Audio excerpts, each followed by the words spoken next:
Your colleague just asked if you can cover their shift this weekend. You have plans. You want to say no, but no feels rude, so you say, maybe I'll let you know. Now they think you said yes and you're trapped. Oh, I've been there. When I was working in London, a coworker asked me to help him move apartments on a Saturday. I didn't want to, I barely knew him, but I couldn't figure out how to say no politely. So I said, I'll try. I spent the entire week stressed, and then I actually showed up and helped him move. I was so frustrated with myself.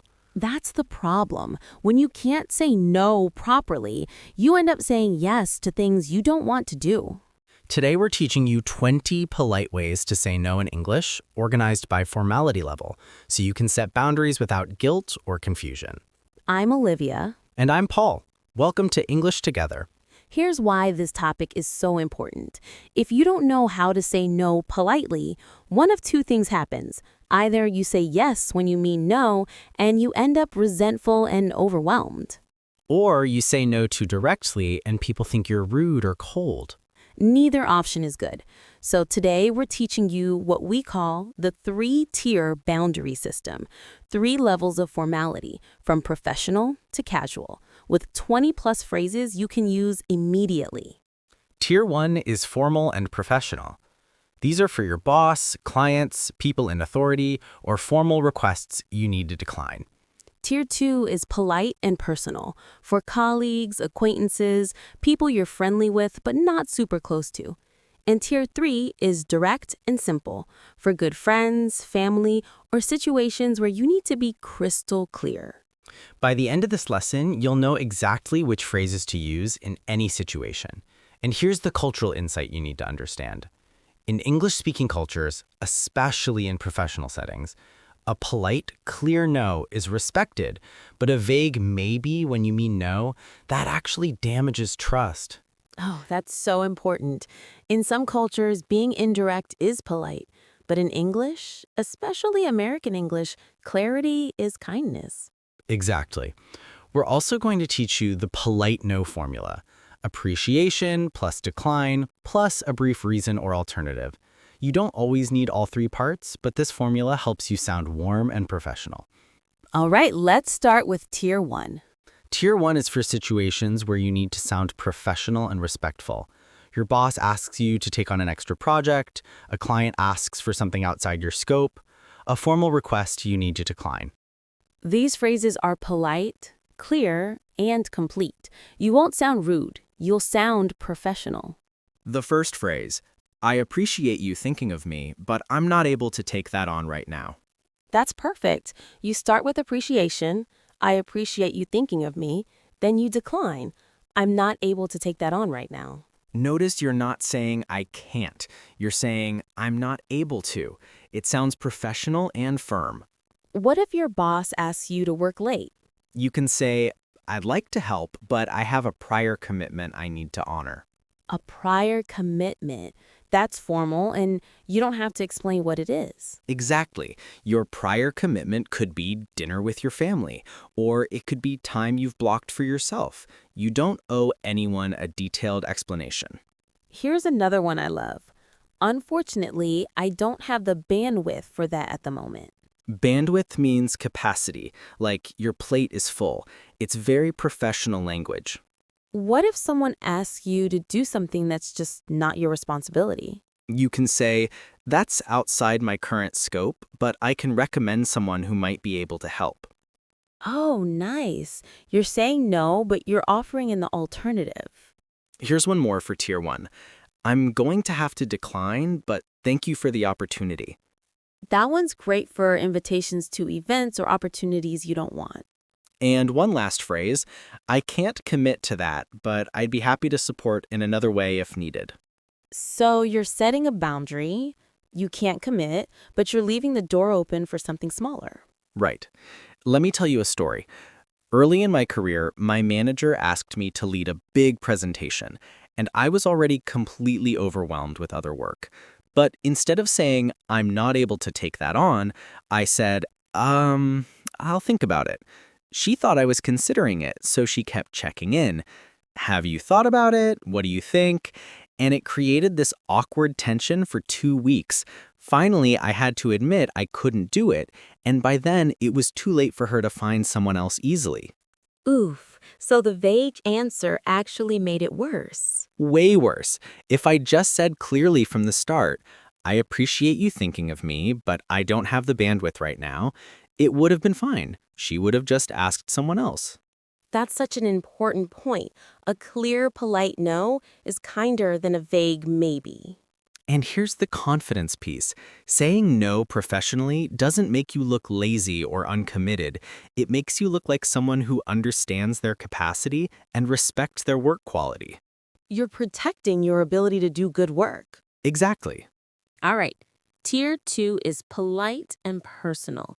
These are for colleagues you're friendly with, acquaintances, neighbors, people you like, but you're not super close with them. These phrases are warmer and a bit more casual, but still polite. Let's say a coworker asks if you want to grab lunch, but you really just want to eat alone today. You can say, I'd love to another time, but I need to catch up on some things today. Perfect. You're not rejecting them as a person, you're just declining this specific invitation. Or you can say, thanks for asking, but I'm going to pass this time. Short, friendly, clear. Here's another. I wish I could, but I've already got plans. And your plans could be sit on my couch and do nothing, right? Absolutely. Rest is a plan. You don't need to justify it. What if someone asks you to help with something, like, can you help me with this report? You can say, I'm swamped right now, but maybe check with Sarah. I'm swamped means I'm really busy, overwhelmed with work. Here's one I use a lot. That doesn't really work for me, but thanks for thinking of me. Oh, I like that. It's gentle but firm. And here's a good one for repeated invitations. I appreciate the invite, but I'm gonna sit this one out. Sit this one out means you're not participating this time. One more. I'm trying to cut back on commitments right now, so I'll have to say no. That's honest and clear. Okay, I have to share an embarrassing story. A colleague once invited me to her birthday dinner, and I really didn't want to go. I didn't really know her that well, and I'm pretty introverted. But instead of just politely declining, I said, oh, thank you so much. I'm so sorry. I feel terrible, but I don't think I can make it. I'm really sorry. I wish I could. I'm so sorry. Oh no, you over-apologized. I apologized like 5 times, and it made it so awkward. She actually said, it's really okay. Don't worry about it, because I was making it into such a big deal. Right, because you don't need to apologize for having boundaries. Exactly. If I just said, thanks for the invite, but I won't be able to make it. Have a great time, that would have been perfectly polite. And way less awkward. Here's what I want you to hear. You do not need to apologize for saying no. A simple, polite decline is enough. Over-apologizing actually makes people uncomfortable. That's such a good reminder. Okay, pause for 1 second. We've just given you about 15 phrases, but here's the thing. You need to practice saying them out loud, or they won't come naturally when you need them in real conversations. So right now, we want you to say 3 phrases with us. Ready? First one, for formal situations. Say, I appreciate you thinking of me, but I'm not able to take that on right now. Go ahead. Say it out loud right now. We'll wait. Good. Now, for a colleague, say, thanks for asking, but I'm going to pass this time. One more. Say, I wish I could, but I've already got plans. Did you do it? If you said them out loud, you're already ahead of 90% of learners. That's how you build muscle memory for these phrases. All right, Tier 3 is direct and simple. These are for good friends, close family members, or situations where you can just be straightforward. With close friends, you don't need to soften it as much. They know you, they trust you, and honesty is actually what strengthens the friendship. So if a friend asks if you want to hang out and you're just too tired, you can say, not tonight, I'm exhausted. Simple, honest, done. Or, I can't, but let's do it next week. You're saying no to this time, but you're offering an alternative, which shows you care. What if a friend asks to borrow something and you don't want to lend it? You can say, I'd rather not. Sorry. That's firm, but not mean. Here's one for when a friend suggests plans you're not into. That's not really my thing, but you go ahead.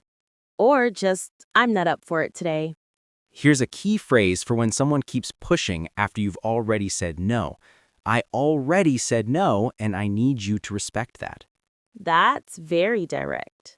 It is, but sometimes you need to be direct, especially if someone is ignoring your boundary. Another simple one, no thanks, I'm good.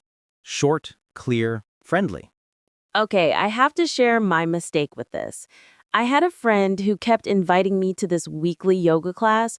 I didn't want to go. I don't like group fitness. But instead of just saying, that's not really my thing, I kept saying, maybe next time, every single week. Oh no. She kept asking, I kept saying maybe, and finally, after like 2 months, she said, Olivia, do you actually want to come, or are you just being polite? And I felt terrible because I'd been confusing her. Right, because she couldn't tell if you were genuinely interested or not. Exactly. And she told me, I'd rather you just say no than keep me guessing. And she was right. If I just said from the start, thanks, but group fitness isn't my thing, I appreciate you thinking of me though, it would have been so much clearer and kinder. That's the cultural piece. In English-speaking cultures, especially with friends, direct honesty is valued. People would rather hear a clear no than a polite maybe that isn't true. It felt rude to me to say no, but actually the maybe was ruder because it was misleading. Exactly. All right, let's talk about when you do not need to give a reason or explanation. Oh, this is important. There are certain situations where no thank you is a complete sentence and you don't owe anyone an explanation. Like when? Sales pressure. If a salesperson is pushing you to buy something, you can just say, no thank you. You don't need to explain why. What if they keep pushing? You repeat, I said no thank you. You can even just say no and walk away. What about uncomfortable requests? Like someone asks you to do something that makes you uncomfortable. You absolutely do not need to explain. I'm not comfortable with that is enough. And if someone keeps asking after you've already said no? Then you say, I've already answered that. The answer is no. That's firm. It needs to be. If someone is ignoring your boundary, you need to be direct. What about safety situations? If you ever feel unsafe or pressured, no is a complete sentence. You don't owe anyone an explanation if your gut is telling you something is wrong. Let me tell you what happened to me. I was at a shopping center and someone approached me trying to sell me a timeshare, a vacation property thing. I said, no thank you, I'm not interested. But then I made a mistake. He asked why, and I said, well, I don't have the budget for it right now. Oh no, you gave him information. Exactly. And he immediately said, well, we have payment plans. Let me show you how affordable it can be. And because I'd engaged and given a reason, he thought he could fix my objection. I ended up stuck in this conversation for 15 minutes. What should you have done? Just repeated, I'm not interested, thank you, and walked away. No explanation. When someone is trying to sell you something or pressure you, explanations give them ammunition. That's such a good lesson. Here's the confidence piece. No is a complete sentence. You are allowed to say no without justifying yourself, especially in situations where someone is pushing your boundaries. You're not being rude, you're being clear. Exactly. We've taught over 70,000 students these exact boundary setting phrases, and you know what they tell us?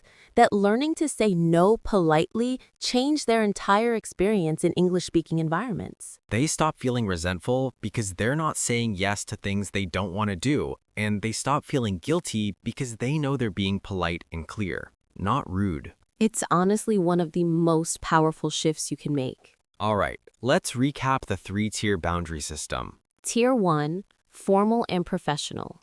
Use these with bosses, clients, authority figures. I appreciate you thinking of me, but I'm not able to take that on right now. I'd like to help, but I have a prior commitment. Unfortunately, I don't have the bandwidth for that at the moment. That's outside my current scope. I'm going to have to decline, but thank you for the opportunity. Tier 2, polite and personal. Use these with colleagues and acquaintances. I'd love to another time, but I need to catch up on some things today. Thanks for asking, but I'm going to pass this time. I wish I could, but I've already got plans. I'm swamped right now. That doesn't really work for me, but thanks for thinking of me. I'm trying to cut back on commitments, so I'll have to say no. Tier 3, direct and simple. Use these with close friends and family. Not tonight, I'm exhausted. I can't, but let's do it next week. I'd rather not, sorry. That's not really my thing. I'm not up for it today. No thanks, I'm good. And remember the polite no formula: appreciation, decline, brief reason, or alternative. You don't always need all three, but this structure helps. And remember, you do not need to explain yourself in sales situations, uncomfortable requests, repeated requests after you've already said no, or safety situations. No is a complete sentence. And here's your action step this week. Choose 3 phrases from the tier that fits your life right now. Work, social, whatever, and practice using them in real situations. Start with the lower stakes situations to build confidence. And notice how people respond. You'll see that clear, polite boundaries are respected. All right, we covered so much today, and we're really proud of you for sticking with us. If this lesson helps you, please give it a like right now. It helps other English learners find this lesson and start setting healthy boundaries too. And if you haven't already, subscribe to English Together. We post a new practical English lesson every single week. Now, here's our question for you. Have you ever had an awkward or funny moment because you couldn't say no in English? Maybe you ended up at an event you didn't want to attend, or maybe you agreed to do something and immediately regretted it, or maybe you said no, but it came out way harsher than you intended. I told you about my yoga class disaster where I kept saying maybe and confused my friend. Paul shared his timeshare sales trap. Now it's your turn. Tell us your story in the comments. We read every single one and we'll reply to as many as we can. Plus, your story might help another learner feel less alone. Remember, setting boundaries isn't rude, it's healthy. And now you have 20+ ways to do it politely in English. You're not being difficult, you're being clear. And that's a sign of confidence, not weakness. Keep practicing the 3-tier boundary system, and you'll start to feel so much more in control of your time and energy. Thanks for learning with us today. See you next week. Bye. Bye.